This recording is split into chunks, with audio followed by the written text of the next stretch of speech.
Yo, what's going on, everybody? So I know it's been a while since I've updated you guys. I've been stupid busy with just life in general. And excuse the way I sound. I'm getting over COVID right now, so yeah, I'm still on a little of the sick side, but we're not doing too bad. So, um, to give you guys an update on everything that's been going on, so I broke my Integra again. I'm so used to breaking this thing now. It's nothing. That is what it is. Like, I cracked one piston, and apparently I had a bent rod. It's not looking so healthy in there. So I have my H beams at the machine shop right now. Make sure everything checking for round because it spun a bearing in this block here on, I believe, the cylinder number 4. But the rod looked like it survived. Didn't have any nicking or scoring on it. So making sure everything's still copacetic on that side with the rods at least. And then we're going to clean up the mating surfaces on the head and the block. As you can see, I ran copper spray, and that stuff likes to stick pretty good. But it's really easy to get off. Smack this back together. Hopefully, I just need this thing to be able to move in and out of the garage. And I do enjoy driving the car, so I at least want to be able to take it out and beat on it and have fun. But at the end of the day, it is what it is. As long as the thing moves under its own power, that way I can move it out when I need to work on this. Which I do that now, but I just prefer to have the space. So that's where that's sitting at right now. Like I said, we're getting our rods back from the machine shop probably early next week, and our piston should be in sometime in the middle of next week. I'll toss it back together. I still got to hone out the cylinders and whatnot, and like I said, clean the maintenance surfaces up. But it should be all right, and it should run a hell of a lot better not having a bent rod. So that is what it is. But as far as the S2000 goes, so what I was going to originally do was I was going to pull the motor out and, do a tear down on it, but I'm also really impatient. So what I'm going to do today actually is I think we're going to drop the oil pan. I want to see how bad it looks underneath there. This is just going to be a quick, bing, bang, boom, let's see what happened type situation. I'm not going to go into too much detail about it. I'm not going to film too much. I'm going to time lapse most of it. I'll just shove the camera underneath there. All we're doing, like I said, is dropping the oil pan. There's some things we got to get out the way. I know we got to undo some AC bracket bolts, and then there's a subframe brace that's got to go. But other than that, it should come out without fighting us too much. So yeah, that's what we're do. I'm gonna put you guys down, and I'm gonna go ahead and start this, and I'm gonna see how bad this damage is. All right, so from my understanding, if I'm not wrong, we should only need 12s, 14s, 10s for this job. Once I get down there, I'll know for sure, but it's going to slide on my cart, roll underneath there, and we'll get to getting.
All right, so it's been about 17 minutes. I had to swap out a couple tools, this, that, and the third, or whatever.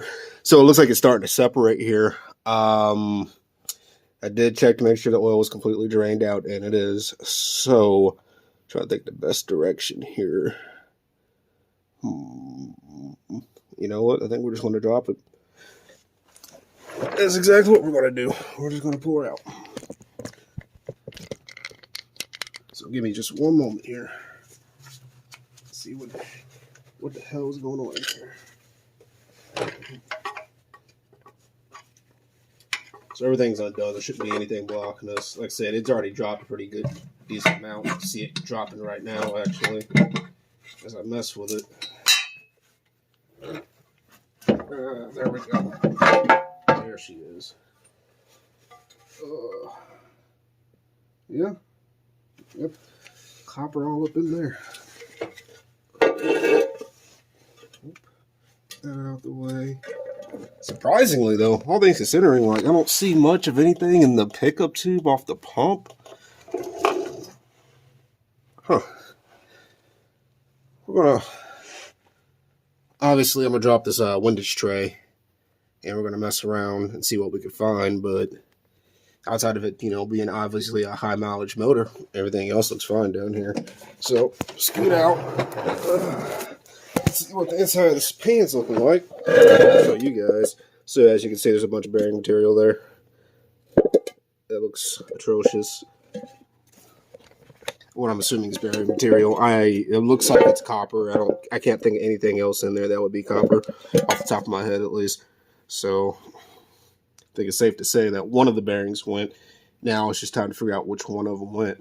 So I'm gonna put you guys down for a second. I'm gonna put all my oil pan bolts in a baggie so I don't lose them, and then I'm gonna separate them from the windage tray bolts, and then we'll drop the windage tray. The motor does turn over by hand, so we'll turn it and we'll see which rod or maybe even main is bad.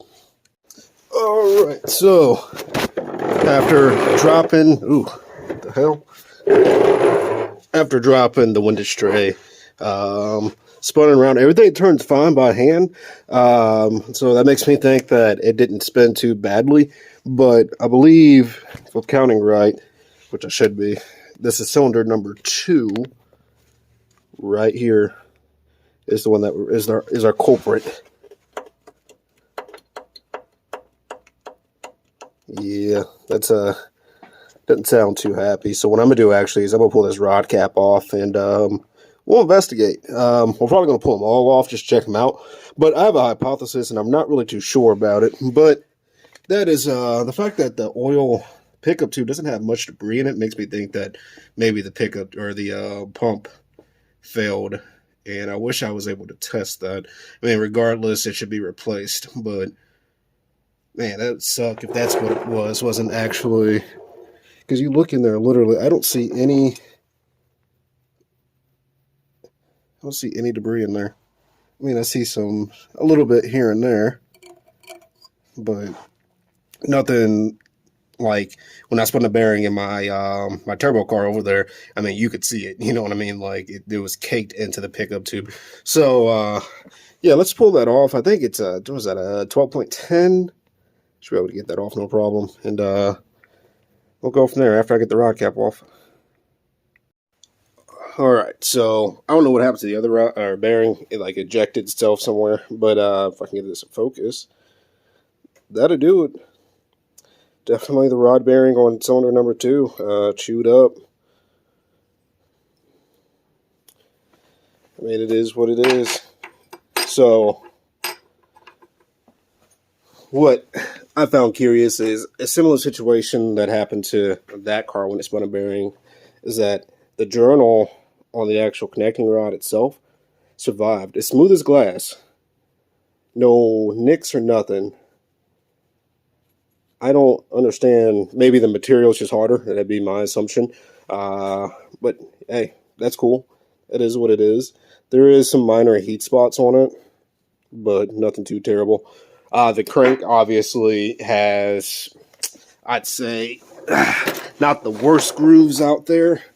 Not the best. Obviously, you don't want any, period, but here. So there it is right there. And I mean, I can feel it. Absolutely. I think someone who's decent at, you know, resurfacing and polishing cranks could have that thing looking immaculate and usable, no problem.